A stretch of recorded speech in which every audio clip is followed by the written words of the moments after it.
Hey everyone, welcome back and happy Tuesday. All right, guys, I don't even know where to begin right now. We have Bethany Frankel clapping back at Luann de Lesseps and chiming in on the Jonah Hill drama. And well, he did. We can say he confirmed that the Kyle Mauricio split drama will be aired on the Real Housewives of Beverly Hills. We're going to get into that as well.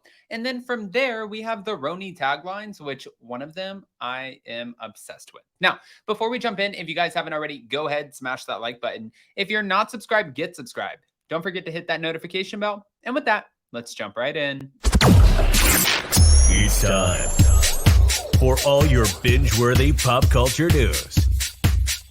Welcome to Up and Adam. All right, guys, so I know everyone wants to know what Andy Cohen is saying about the Real Housewives of Beverly Hills, the Kyle and Mo and Mo. Mo and Mo are two different people. I'm talking about Mauricio and Morgan Wade. But we're going to get into this right now because you got my attention. All About the Real Housewives came out with this saying, lights, cameras, action. Bravo has resumed filming for season 13 of The Real Housewives of Beverly Hills amid Kyle Richards and Mauricio's marital drama. Well, I hope so. Bravo fans won't have to wait to see Kyle Richards and Mauricio's marital drama play out on the show. As All About the Real Housewives previously reported, Bravo cameras have picked back up 1 week after reports of their separation.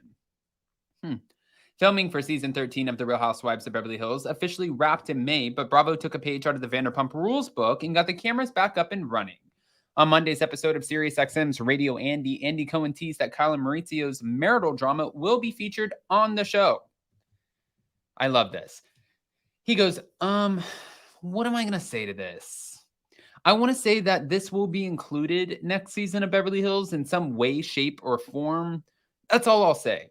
Last week, people reported that Kyle and Mauricio have been separated for a while now, and the source added that the couple of 27 years are still living under the same roof.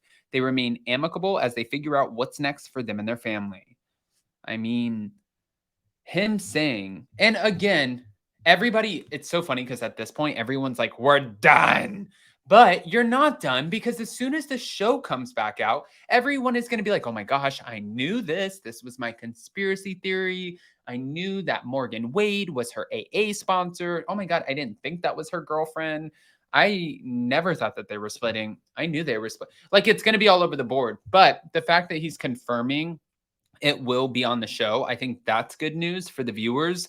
However, I was reading on Twitter where some fans were like, you promise us a lot of things a lot of the times. And sometimes it doesn't always deliver. Also, Cynthia Bailey was promised to us for The Real Housewives of Atlanta, and her scene got cut this week. So you never really know, right? It was kind of like when I told you guys that we were going to be featured on Vanderpump Rules for the LA Times article about Randall Emmett. That got cut. But you never know. You never know what's going to get cut. Let's move over, though, because before we get to the new Roni taglines, I want to talk about this drama. Bethany Frankel. Bethany Frankel shades Luann de Lesseps as obsessed after her diss and opens up about her encounter with low-grade dick Jonah Hill amid the actor's emotional abuse allegations. Oh, Bethany. I love Bethany. And this Jonah Hill shit is wild. Reality Blurb said Bethany Frankel threw shade at her obsessed former co-star Luann de Lesseps, who slammed Bethany while promoting her new reality comedy with Sonia Morgan. Bethany's been accused of acting holier than thou since leaving the show. She also addressed her negative encounter with Jonah Hill after the actor's alleged texts with ex Sarah Brady were released last weekend, and the messages have been described as controlling and misogynistic. Responding to Luann's declaration that she prefers never to see Bethany again, Bethany wrote, feels fairly like since I, probably don't have a life that's a cabaret. Bethany added, also, I love when people are obsessed with me as she is, so I should send her an edible arrangement.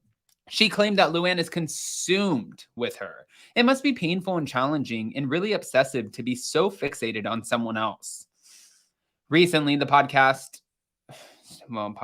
opened up about the unpleasant encounter with Jonah Hill amid the recent allegations. And I'm going to play that video for you because it's actually too good not to play. Hold on. Here is Bethany. Let me just see if I can't bring it up right here, because in the video, I was dying laughing because you think that, like, She just comments on everything. Hold on. Here it is. Present. Fight about Jonah Hill. What the hell is going on? So here's the thing. My perspective is the following. I did the Tonight Show with Jay Leno, and Jonah Hill was the first guest. And he was a low-grade dick. Like, he was put upon and kind of treated me like he was very better than, and just, I felt like a loser and the nobody that I was. So that's what I'm walking into this as. Still, these texts seem crazy. And there are texts that I've sent to people and that people have sent to me that would seem nuts in a vacuum. And I want to know from you where the line is in what texts and phone calls should be shared. In the past, Mel Gibson's crazy phone call that his ex shared, Alec Baldwin with his daughter, that crazy conversation was shared. A lot was shared with Johnny Depp and Amber Heard. And until they got into court, everyone was Team Amber. So I think it's tricky to be reading texts. Some people might say they may not want their girlfriend wearing bathing suits and posing in sexual poses or sexy poses or hanging out with a lot of male friends, surfing, etc. So I don't know the whole story, and I only have read little snippets and headlines. But if you're in a relationship with someone for 1 year, are texts free game, like fair game? Has he abused her in a way that she's a cry for help and she needs help and she will not be silenced anymore? Because they both seem a little nuts. Like, this is kind of crazy. You know what's interesting about this is I find it to be, I get both sides. I hate the idea of people putting out text messages in private conversations only because that's exactly what they're intended for, unless it would be a cry for help and you do need someone to like be there for you. I think it's a case by case basis, but I completely agree with what Bethany said, especially about the Amber Heard situation. Once you weigh it out, it's like, you never know. Now, let's get to this really quick because I'm loving these New Jersey taglines. Oh, here we go. Uba says, the secret ingredient, darling, it's me. Jenna Lyons, my lashes may be fake, but I definitely keep it real. Aaron says, I'm a true New Yorker. The only bull I take is by the horns. I believe it's Giselle or Giselle, I think. I always bring the flavor. It's not my fault you don't have any taste. And then it's Say or Sigh. This is going to be so interesting meeting these ladies. In New York, there's a lot of bad apples, but I'm the baddest of the bunch. My favorite so far is Bryn Whitfield. I love to laugh, but make me mad and I'll date your dad. What? I love to laugh, but make me mad and I'll date your dad. Mine would be like broken and bitchy. Enough about you. Now let's talk about me. Okay, enough. Guys, go ahead and comment below. Let us know what you think, especially with Andy Cohen confirming to us that the marital drama will play out. The taglines and Bethany Frankel telling Luann, stop.